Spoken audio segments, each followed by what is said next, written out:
बिस्मिल्लाहिर्रहमानिर्रहीम, अस्सलाम वालेकुम। इस वक्त मुल्क में अजीबो-गरीब सूरत हाल है और लोगों का एतबार सिस्टम पर से उठ चुका है।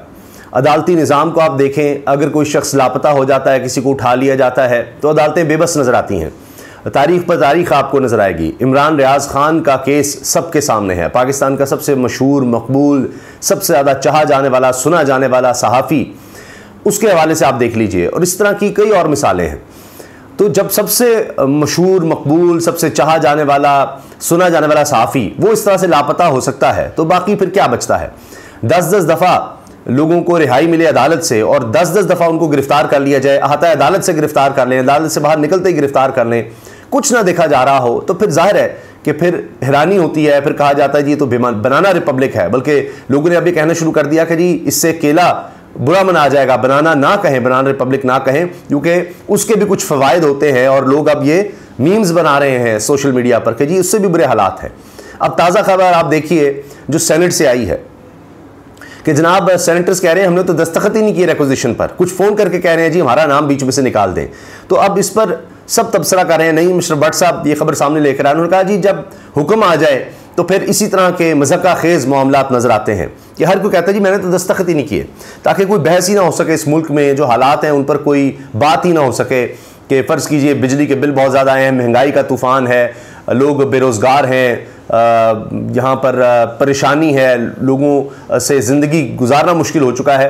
तो इस पर कहीं कोई डिस्कशन ना हो, फिर कोई ख़बर भी नहीं निकलेगी, कोई बात भी नहीं करेगा, सिर्फ खामोश होकर सब सहते चले जाए। तो ये तो इस वक्त मुल्क में माहौल बन चुका है। मईशत के हालात आप देख ही रहे हैं, बद से बदतर होते चले जा रहे हैं। अभी कहा जा रहा है जनाब के जो इंटरेस्ट रेट है वो और ज़्यादा बढ़ने वाला है, शरह सूद 25% जाएगी। तो कारोबार या कुछ भी इस मुल्क में तो कहीं नहीं हो सकेगा, ख़त्म हो जाएगी सारी कहानी। और ये सारी सूरत हाल है। अभी कहा जा रहा है जी पेट्रोल शायद और महंगा होगा। अब इस दौरान में एक आप देखिए, एक शख्स, एक जज जब वो कानून और आइन के मुताबिक खड़ा हो जाए, थोड़ी सी जुर्रत दिखाए, तो देखिए होता क्या है कि वो अफसरान जो थोक के हिसाब से जनाब लोगों की गिरफ्तारियों के लिए MPO मेंटेनेंस पब्लिक ऑर्डर के फैसले जारी कर रहे थे और जनाब उसको उठा लो, उसको पकड़ लो, फिर गिरफ्तार कर लो, फिर गिरफ्तार कर लो। दारुल हुकूमत इस्लामाबाद इस वक्त पाकिस्तान में अगर देखें तो एक तो जराइम आप देख रहे हैं रिपोर्ट होते चले जा रहे हैं, और वो तो इतना आप देखेंगे उसको तो हाईलाइट ही नहीं करना। सारी तवज्जो इस वक्त ये है कि जनाब लोग पकड़े जा रहे हैं। एक तो दफ़ा 144 के हवाले से मशहूरी हुई और उसके बाद आपने देखा कि किस तरह से लोगों की गिरफ्तारियां, लापता होना, और उसके बाद ये कहना पुलिस का कि जी वो हमारे लोग ही नहीं थे, यानी उनकी वर्दी में लोग गए हैं लेकिन किसी शख्स को घर से उठा लिया है, लेकिन पुलिस कहती है जी हमारे लोग नहीं थे। फिर CCTV कैमरे की फुटेज मौजूद है, फिर क्या किया जाता है, वो कैमरे ही तोड़ दिए जाते हैं, रिकॉर्ड ही ख़त्म कर दिया जाता है। ये सारा कुछ हमने देखा है। तो अब हुआ ये कि जस्टिस बाबर सत्तार साहब, इस्लामाबाद हाई कोर्ट के जज, उन्होंने कमाल कर दिया है। उन्होंने जिस तरह से फ़र्द जुर्म आयद कर दी, और जनाब अब तो ये हुआ कि DC इस्लामाबाद और SSP इस्लामाबाद उन समेत दीगर अफसरान पर फ़र्द जुर्म भी और उनको चार्ज पढ़कर भी सुनाया कि आप पर यह इल्ज़ाम है, और प्रोसिक्यूटर भी मुकर्रर कर दिया गया, और वो माफिया मांगते रह गए कि जी हमें माफ़ कर दें, हमें माफ़ कर दें, हमने जानबूझकर नहीं किया।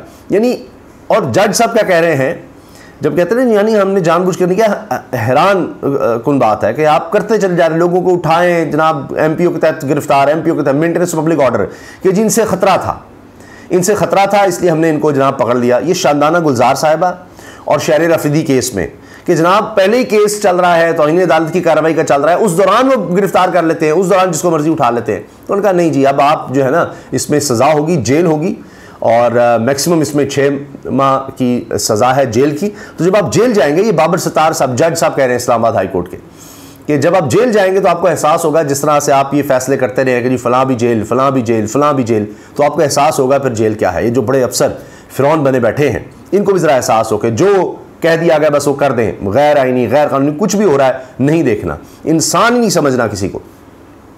आइन, कानून, इंसानी हुकूक, कोई मुल्क है, कोई रियासत है, नहीं नहीं नहीं, ये तो बस जो कहा जाए कि ख्वाहिशात पर एक मुल्क चलाना है वो उस तरह से चला जा रहा है। तो अब उसके बाद जनाब आप देखें कि एक उम्मीद लोगों में जागी है कि नहीं, कहीं ना कहीं सिस्टम में कोई अभी भी एक उम्मीद बाकी है। वरना तो आप देखें ना क्या हुआ है, परवेज इलाही साहब के साथ क्या हुआ, इन्हीं अदालतों से कहा जा रहा है कि जी अगर किसी और केस में गिरफ्तार नहीं है या किसी और केस में मतलूब नहीं है तो रिहा कर दिया जाए। तो क्या कि कहा जा रहा है कि किसी कोई और केस डाल दो, यानी जब आप ये लिख के दे रहे हैं कि अगर किसी और केस में नहीं है तो कर दिया जाए, इसका मतलब है आप इजाजत दे रहे हैं कि हाँ किसी और केस में डाल दो, इसमें छोड़ दो। तो वो फिर एक और केस आ गया और जनाब पता लगता है कि परवेज इलाही साहब तो वहाँ थे ही नहीं, कि उस जगह भी मौजूद नहीं थे जिस वजह से उनकी गिरफ्तारी की गई है, और उसमें भी 2 रोज़ा जिस्मानी रिमांड मिल जाता है। तो ये भी साथ साथ चल रहा है। लेकिन जो बाबर सत्तार साहब ने किया है वो कमाल है, हर तरफ इसको सराहा जा रहा है, हर तरफ इसको रिपोर्ट किया जा रहा है। और सिर्फ ये नहीं कि डिप्टी कमिश्नर और SSP ऑपरेशन पर फर्द जुर्म आयद की गई है और उनके खिलाफ कार्रवाई का आगाज़ कर दिया गया। अब ट्रायल चलेगा, जज साहब ने कह दिया अब तो ट्रायल में आपने जो कहना ट्रायल में कहें। इसके अलावा जनाब आप ये देखिए SP फारूक भुट्टर, SHO नासिर मंजूर और पुलिस एहलकार नासिर पर भी फर्द जुर्म की कार्रवाई मुकम्मल की गई। उन्होंने भी सेहत जुर्म से इनकार किया।